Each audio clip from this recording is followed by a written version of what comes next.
राष्ट्रीय राजमार्ग चौड़ीकरण कार्य में तय समय पर ब्लास्टिंग करने की स्थानीय लोगों ने कार्यदायी कंपनी से की मांग।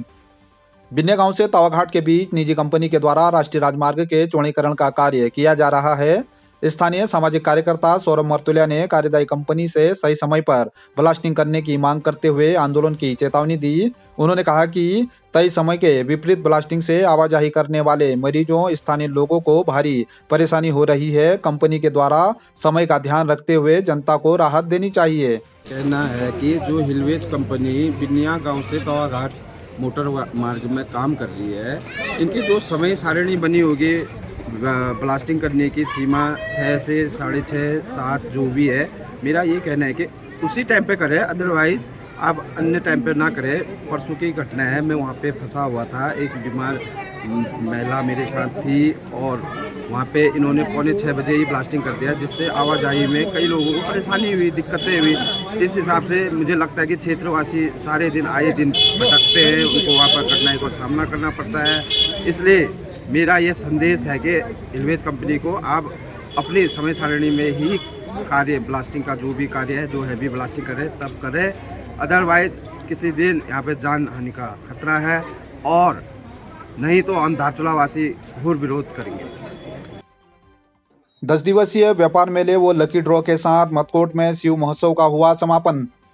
मुंशियारी विकासखंड के मतकोट में चल रहे शिव महोत्सव का 10 दिवसीय व्यापार मेले में लकी ड्रॉ के विजेताओं को पुरस्कार वितरण के साथ समापन हो गया। प्रथम पुरस्कार स्कूटी हरीश भंडारी निवासी ढूनामानी, द्वितीय पुरस्कार एलईडी टीवी देवेंद्र झेकवान निवासी गेला, तृतीय पुरस्कार वॉशिंग मशीन त्रिलोक सिंह निवासी ढूनामानी, चतुर्थ पुरस्कार एंड्रॉइड मोबाइल हेमंत कुमार निवासी गोल्फा, पंचम पुरस्कार तेजस धामी निवासी चोना मतकोट विजेता रहे तथा 10 विजेताओं को सांत्वना पुरस्कार भी दिया गया। मेले के अंतिम दिन खासी संख्या में भीड़ देखने को मिली। लोगों ने जमकर खरीदारी भी की।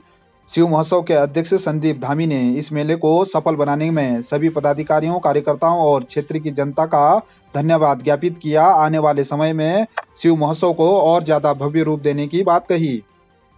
चीन और नेपाल सीमा से सटे ब्यास के गुंजी से कालापानी के बीच बर्फबारी के बाद सेना ने बढ़ाई पेट्रोलिंग।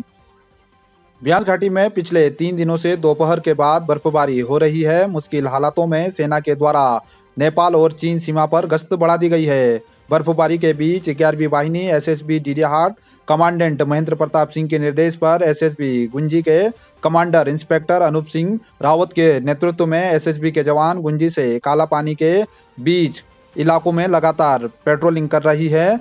उधर चीन सीमा के नाबिडांग और जोलिंगकोंग आदि चौकियों में सेना, आईटीबीपी के जवान भी मुश्किल हालातों में सीमा की सुरक्षा में मुस्तैदी से डटे। बर्फबारी के बाद पेयजल स्रोतों में पानी के जमने से सेना सहित स्थानीय लोगों को पेयजल को लेकर भी काफी मुश्किलें हो रही हैं। एमवी एक्ट का उल्लंघन करने वाले लोगों का धारचूला में पुलिस ने काटा चालान, बोले कोतवाल आगे भी कार्रवाई रहेगी जारी। कोतवाल कुंवर सिंह रावत के नेतृत्व में पुलिस टीम के द्वारा धारचूला नगर के विभिन्न स्थानों पर सघन चेकिंग अभियान चलाकर एमवी एक्ट का उल्लंघन करने वाले 15 से अधिक वाहन चालकों का चालान काटा गया। कोतवाल ने कहा कि नियमों का उल्लंघन करने वालों पर पुलिस के द्वारा सख्त कार्रवाई आगे भी जारी रहेगी। उन्होंने क्षेत्रवासियों से ट्रैफिक व्यवस्था को सुचारू रखने के लिए सहयोग करने की अपील भी की है। खोया सोने का झुमका लौटाकर रंग संस्था अध्यक्ष दीपक रोंकली ने धारचूला में पेश की ईमानदारी की मिसाल। नरेंद्र सेलाल ने जताया आभार। धारचूला देहात के बगीचा निवासी नरेंद्र सेलाल ने बताया कि उनकी पत्नी का सोने का झुमका धारचूला नगर में कहीं खो गया था। रंग कल्याण संस्था के अध्यक्ष दीपक रोंकली के द्वारा नरेंद्र सेलाल को 20,000 राशि का सोने का झुमका वापस देकर ईमानदारी की मिसाल पेश की गई है। झुमका मिलने पर नरेंद्र सेलाल ने रंग कल्याण संस्था के अध्यक्ष दीपक रोंकली का आभार व्यक्त किया है। मैं आपके चैनल के माध्यम से रंग कल्याण संस्था के अध्यक्ष श्री दीपक रोंकली जी और उनका जो गारमेंट्स है गुंजन गारमेंट्स के ऑनर, उनकी वाइफ का मैं तहे दिल से आभार व्यक्त करता हूँ कि 23 तारीख की रात को जो है कि मेरा एक सोने का झुमका कहीं गुम हो गया था और मैंने इसको किसी भी व्हाट्सएप ग्रुप और कहीं पर भी इस चीज़ को शेयर नहीं किया, लेकिन कहीं किसी थ्रू से मुझे पता चला कि उनको एक झुमका मिला और आज जब मैं उनके पास गया तो वो मेरा ही था और उन्होंने मुझे सब वापस कर दिया। आज मुझे ये कहते हुए बड़ा गर्व होता है कि हमारे बीच ऐसे लोग भी हैं, ऐसे ईमानदार लोग भी हैं और उनको कहीं ना कहीं मैं आपके चैनल के माध्यम से आभार व्यक्त करना चाहता हूँ। आपका श्री दीपक सिंह रोंकली जी और आपकी वाइफ का मैं तहे दिल से आभार और धन्यवाद व्यक्त करता हूँ। धन्यवाद।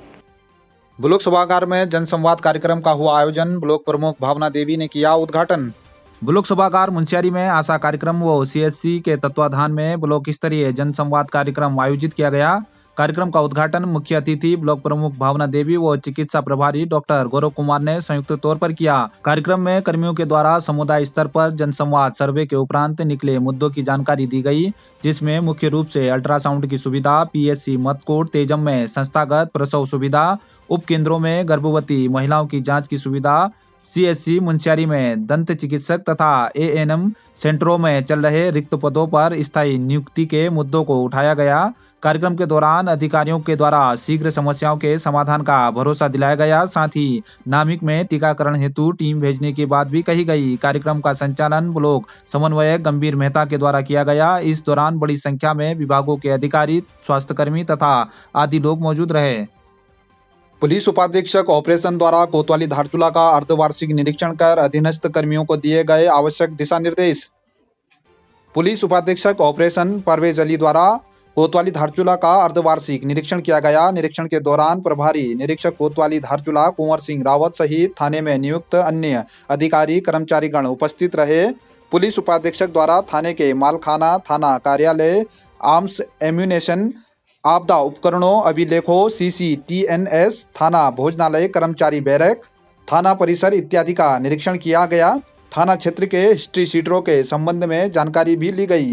निरीक्षण के दौरान थाना परिसर की साफ सफाई के साथ साथ थाना भोजनालय, बैरक इत्यादि की नियमित रूप से सफाई करने के निर्देश दिए गए। वर्तमान समय में राजस्व क्षेत्र से पुलिस क्षेत्र में सम्मिलित गांवों में नियमित रूप से भ्रमण कर ग्राम प्रधानों व ग्राम प्रहरियों के साथ गोष्ठी आयोजित कर उनकी समस्याओं को जानने तथा उनका उचित निस्तारण करने हेतु भी निर्देशित किया गया।